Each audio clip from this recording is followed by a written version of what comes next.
Hi guys, so the new government has triggered an existing Tory plan to deal with the immediate problem of overcrowding in prisons. This will result in individuals not being sent to court, but instead being held in a prison cell or a police jail cell. Here Mark Fairhurst from the Prison Officers Association spoke to The Breakfast Show where he explained how this would work. He also talked about the problems the Tory government left behind them, when it came to not just the pressures on prison officers, but to the entire system. Have a listen. We will guarantee a prison cell. We will make sure that those people who need to be in prison will be in prison, not necessarily in the area where they live. They may be 200-300 miles away from home, but we will guarantee people a prison cell. The numbers are so tight there. How can you make that guarantee? They are tight, and that's why we've initiated Operation Early Dawn. So basically, the easiest way to describe it is one in, one out. So as people get released, we can then pick up people from police cells and take them to court, and we will triage that 3 times a day. In all of this, what are prison officers saying about the current situation, how challenging things are? Well, it's been an extremely pressured situation for several months now because we are so full.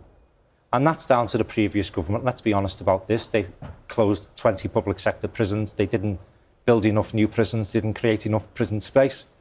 And people are serving longer sentences. So as we're more overcrowded, there's less regime we can offer. We don't have activity spaces for everybody in our care. That leads to frustrations, and frustrations spill over onto the front line.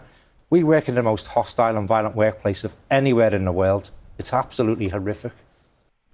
So once again, the Conservatives have not built enough prisons, they've closed prisons, and they've extended the time that people stay in prison, which means that there are fewer prison places.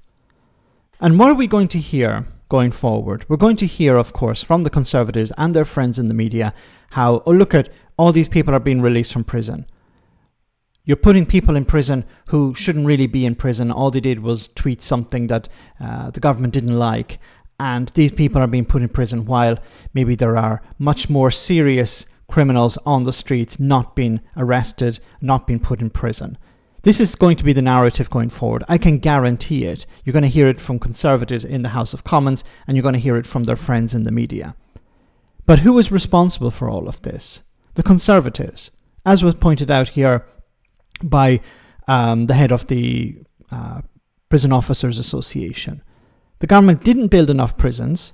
Why did they not build enough prisons? Because they're not interested in spending money for these things. They're happy to give money for PPE contracts to their friends and donors, but when it came to actually doing the job of government, they didn't care about that. In the same way, they didn't build enough hospitals.